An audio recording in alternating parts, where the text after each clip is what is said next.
focus always on micro, small, and medium-sized enterprises. And we've just spoken to a practitioner from Smiles Collection on matters to do with fashion and textile industry and the dynamics in it. But right now, I want to go still on the ground. And I'm joined by Benson Gitaungige, who runs Building Enterprise Network, referred to as Ben.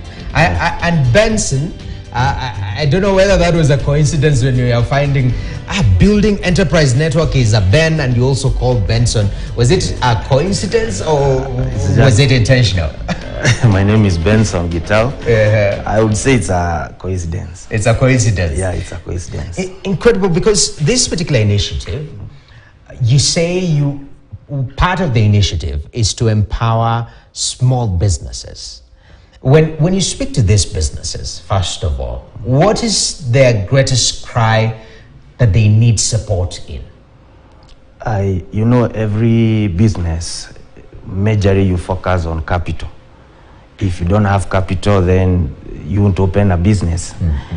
Then also, you also need to consider the availability of the space you want to put the business. Mm-hmm. So if you are talking of micro enterprise business, yes, there are quite a number of many challenges, because there are the government regulations you need to focus, licensing and all that. Okay. So business actually is a very big scope when it comes, because first of all, you need to understand, why do you want to open a business?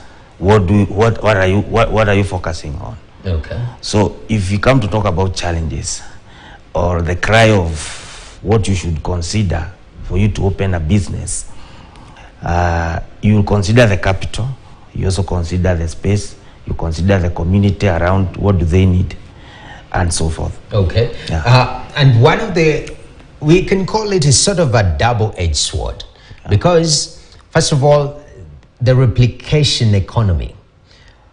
Benson, you have a motorbike. I'm seated and I think, wow, I too will have a motorbike, and the next person is thinking of a motorbike. Now, all of us will have business in a way, but there is that replication, especially in micro businesses and small businesses. Yeah. Is there a way around this, especially at the micro level, when you're starting businesses? Are there untapped opportunities that, as people who are going out to the communities, to empower them, to sensitize them, that they could tap into at this age and time?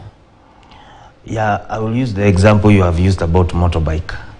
As you said, when you're talking of socio-economic transformation, you need to expound where you are. If you are doing a transport business, and you know transport business is very radical business in Kenya. And when it comes to motorbikes, you not prefer to buy a motorbike where it is densely populated. Mm-hmm. You consider densely populated or sparsely populated, kind of. You need to consider the population also. And also you need also to consider the competitive nature of that business within that community you want to do. Mm-hmm. So I will say, not everybody need a motorbike, because if everybody buy a motorbike, there will be no business. Mm-hmm. Because you can't carry yourself. You need to carry the customer. You need to create that notion of business. So when it comes to transport business, because it's a very big, wide kind of, everybody has adapted, and there are those who have made it, those who have not made it.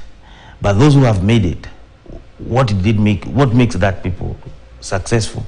For those who fail, what was the failures? Those are things that we start looking in. Exactly. So if me and you want to buy a transport mechanized, and you buy a bicycle or a motorcycle. Yes. What is the difference between a transport mechanized kind of transport, like a trailer, and a motorbike? You get that? Yes. That you talk of the nature of commodities. Mm-hmm. And human beings are not commodities. How will you classify human beings in business like motorcycle? Mm-hmm. So what I will say is that concept, I will say For us to be able to tap to the right position of a business, we need to understand the right business and ecological of that business nature. Definitely important. So before you start a small business, make all this consideration factor in where you are, what is booming, competitiveness of this particular business, which is very critical. You touched on the issue of capital. Capital to start your business, that is one, and capital to also expand your business or grow your business. Those are two levels. Of course, on the ground, first of all, is just getting money to start a business, which has been a challenge. We have financial institutions in the country. You have banks, you have microfinance institutions, MFIs. From your experience with this BEN project, are they reaching to those crevices in the communities to supply this much needed capital for businesses?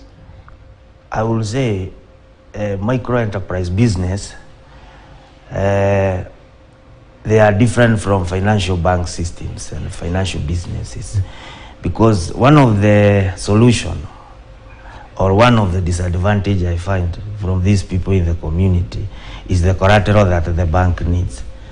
Majorly, most cannot comply the collateral of the banks and what the banks needs for the regulation for them to be funded. So we adapt what we call the seminars, training for them to understand how fast to run those businesses fast. Because some of these people, they don't have the skills and the capacities. They don't understand, like the way you are talking about the booming of the products, the product shoots and all that. You need to tell them, like now this season, if somebody is doing fruit business, what is going to increase from fruit business? What is, if this season is not fruit business, what else can this person does? What is the availability capital on that? So there is what we call the exchange of commodity on season. If now this season we have avocados, next season we have mangoes. But you find these products have reached the end where these other products have not finished. What is going to do with these kind of things? So when it comes back to your question about the bank regulation and the collaterals between the SME applicants, in building enterprise network, there is something we call table banking, where we encourage people to start saving small amounts, and also we boost their capital by giving them small figures of percentage of, so that they can able to reach their goal. So what I'm talking about is that it is about self-sacrificing business for you to be able to support community. Sometimes banks can fail to give, because banks is very strict on a collateral between the applicant of the loan and others. Yes. So and I'm glad training the small businesses, because there is also that aspect of training a business to be bankable, where I can trust you with capital, and you'll be able to return my money whether with interest or not. And you've said the issue of collateral. I know also financial flows and financial records are critical when it comes to micro, small, and medium-sized enterprises. Is it something that you're training these businesses on, and how do you simplify it so that these businesses are able to keep proper records? I will go to the profiling of the business and the owner of those businesses that we are referring as SME businesses. These SME businesses, we try to do what we call a feasibility study for the understanding the scope of the business in a wide scope, and try to give a notion how he can improve that business. So training is one of the way you are putting that to create a good relationship between building enterprise network organization and the SME people owning those businesses. One of the way we can create relationship, that if I give you 100 bob, I'm sure you are going to return it back, is through training. So many failures that we have in all scope of business is lack of training and lack of understanding. Before we do training, we usually go to their respective areas of business. We carry out a field survey. We have people that go help us on those things, experts, so that we're able to understand the level of that person even in customer relationship is also a factor, because if you don't know how to talk with your client, are you able to make any profits? Are you going to sell anything? So even talking is also, and skills of negotiations and those things. Okay, definitely. And even later on, just to the issue about women in business, and today we'll be focusing on World Breastfeeding Week, which is this week. Did you know this week is World Breastfeeding Week? I've not been conversant. Definitely. I don't know whether you have that item. You could just check on that. But as we finish on this particular issue about empowering enterprises, now we've seen what is going on in the country policy-wise, the issues to do with Finance Act being frozen, which is people are complaining, high cost of living, taxation.